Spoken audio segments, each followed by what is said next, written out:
وکما طالبانو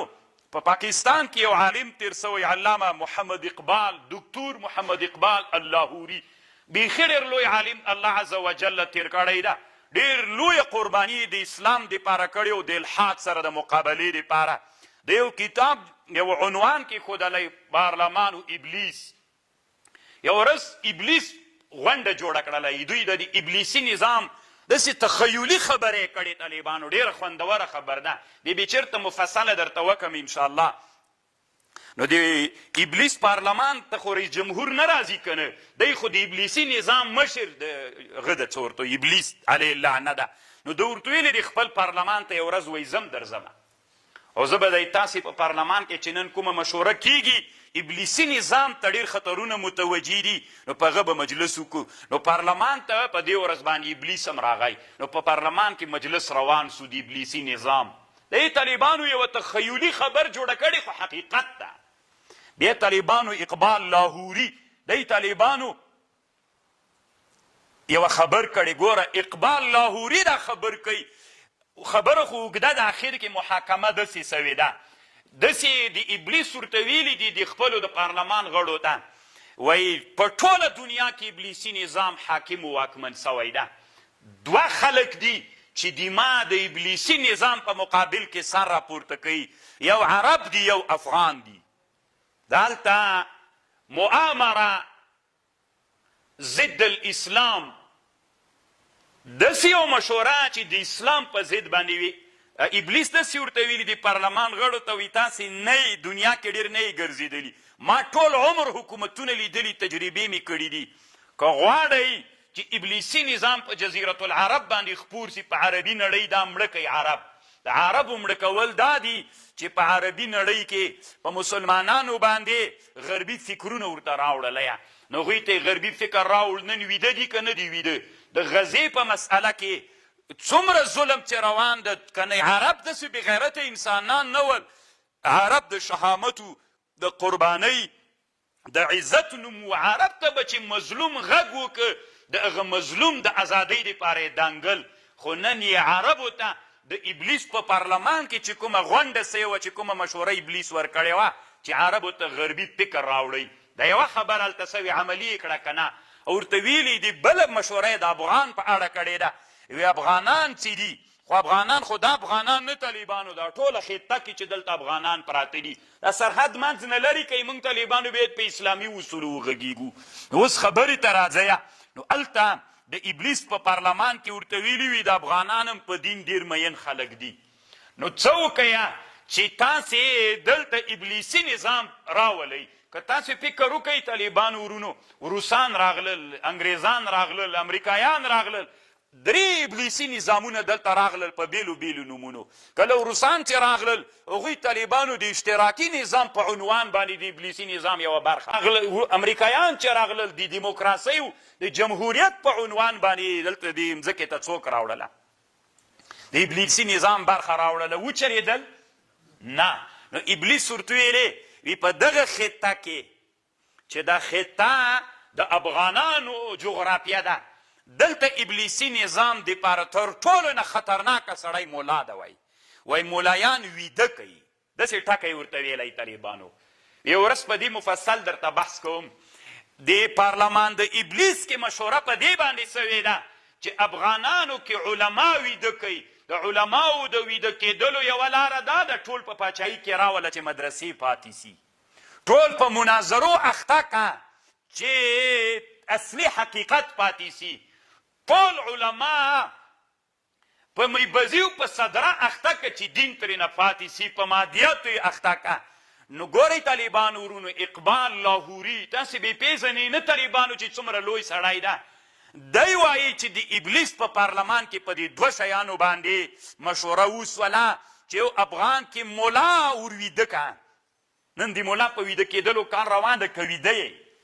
ټول عمر طالبانو همدغه سړی چې د انکار د حدیثو د الحاد په باب کې د دوی بیرغ نیولی و تاسې ټولې خبرې واورئ غیر د مولا نه بل چا په ضد باندې خبره نشته ده تاسې راواړوئ چې د الحاد په فکر خبر کړي تاسې راواخلئ چې افغانستان کې د امریکایي اشغال په ضد خبره کړي تاسې راواخلئ چې د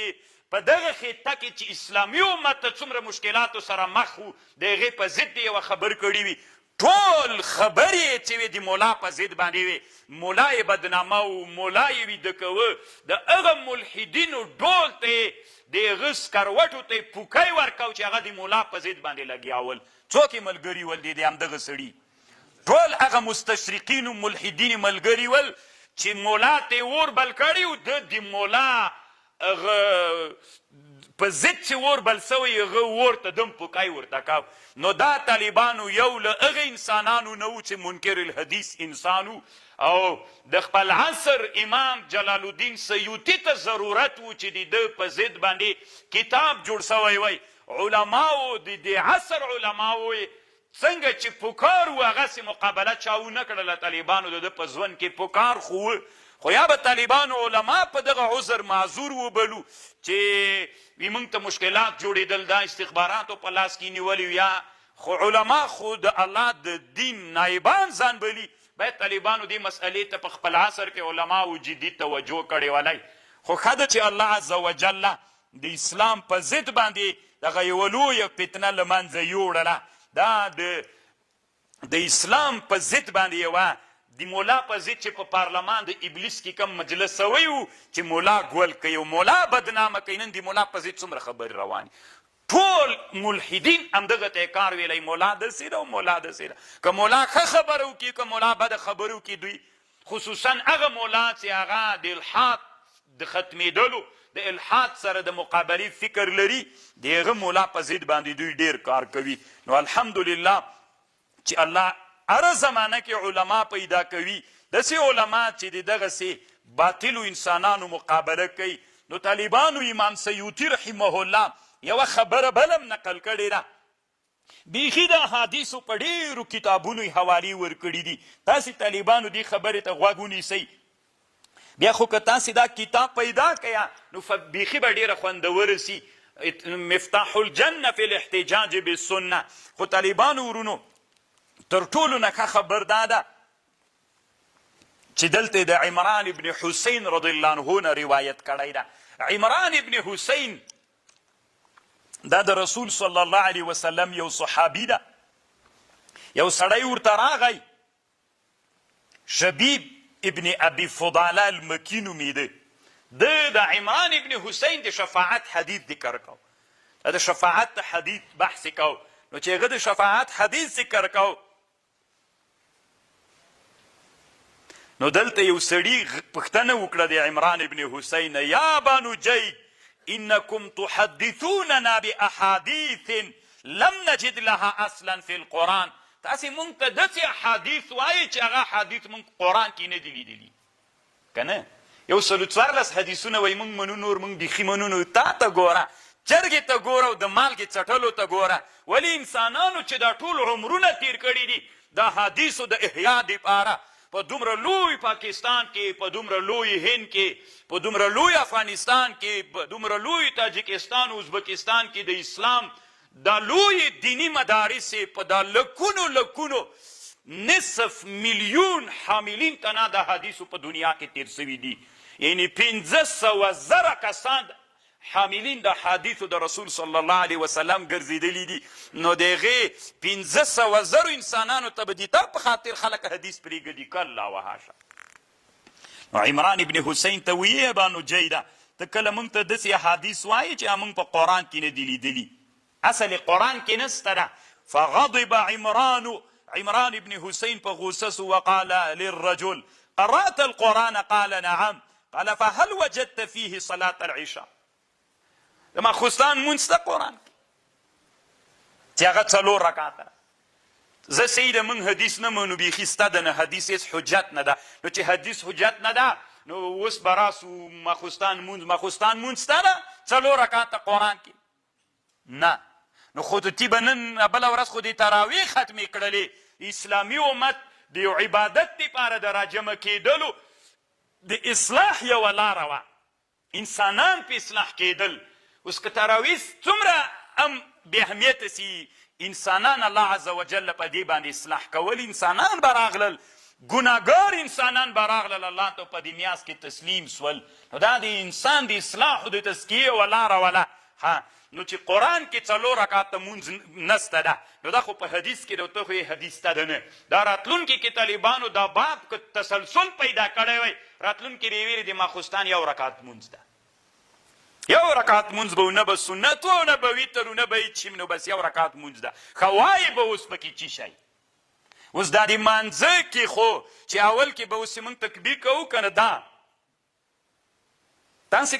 خو ښه ده چې دا فتنه الله نه پرېږدي، ورکه یې. ولې د اسلامي امت علما الله عز وجل داسې نه دي پیدا کړي چې تنابه د دې د کفر مقابله کوي، د الحاد هرې خبرې ته بې فکري. تاسې د اقبال لاهوري خبره واورئ، طالبانو څومره که خبرې کړي په دې خطه کې چې د پښتانه پراته دي. دلته ابلیسي نظام نسی حاکم کېدلی. ولې نسی حاکم کېدلی؟ ملا ژوندی ده. د روسانو په مقابل کې تر ټولو نه لویه قرباني چا وکړله؟ ملا د ابلیسي نظام په مقابل کې څوک راواخیسته؟ طالبانو ورونو، د مونږ 2 مشران د نن نه 45 کاله مخکې د مونږ د کورنۍ د خپلې شخصي کورنۍ مو 2 مشران چې یو د مونږ نیکه او یو د مونږ مشر ترو، د سانکو اخونزاده صاحب او د ګذرګاه اخونزاده صاحب چې د مونږ ترو، دا اولیني هغه انسانان ول چې کله دلته ابلیسي نظام راغی هجرت ته اړ سول، نو مهاجر سول د دې په خاطر باندې چې ابلیسي نظام سره مقابله وسي. ډیر هغه اول چې کله اشتراکي نظام چې د ابلیسي نظام برخه وه افغانستان ته راغلل، اول علما شهیدان کړل د دې په خاطر چې دا ګول سي او د علما ورک سي، علما مړه سي، علما له صحنې نه ورک سي. ابلیسي نظام په مقابل کې خلک خو لکه میږي داسې دي، که شپونکی ورسره و هدف ته یې رسوي، که شپونکی نه و طالبانو بیا میږي ټوټک کېږي. یوه میږه به لیوه وخوري، یوه به سپی وخوري، او یوه به پیشکه وخوري، او یو به هغسې غل وتښتوي. میږې ټولې تیتې په تره کې سولې. میږې چې څړځایو مرعا ته بیایي، څوک یې بیایي؟ دغه خطه کې د اسلامي امت چې راټول ده، په دغه خطه کې چې اسلامي امت کې د اسلام شعلې برې کړي دي، هغه څوک ده؟ هغه علما دي د دینی مدارسو. که تاسې فکر وکئ طالبانو ورونو، په دې اوس عصر کې هم دغه ملحدین د پاکستان دینی مدارسو پسې، د افغانستان دینی مدارسو پسې، د دیوبند دینی مدرسې پسې، ټول تبلیغات یې همدې ته ویلي دي چې ملا په ټولنه کې بدنام کړي. چې ملا بدنام سو، خپله دوی واکمن دي او د موږ مولایان قرار ویده دي. هېڅ فکر هم دې ته نه ده چې موږ باید څه وکړو چې کومه مشوره په پارلمان د ابلیس کې سوې ده.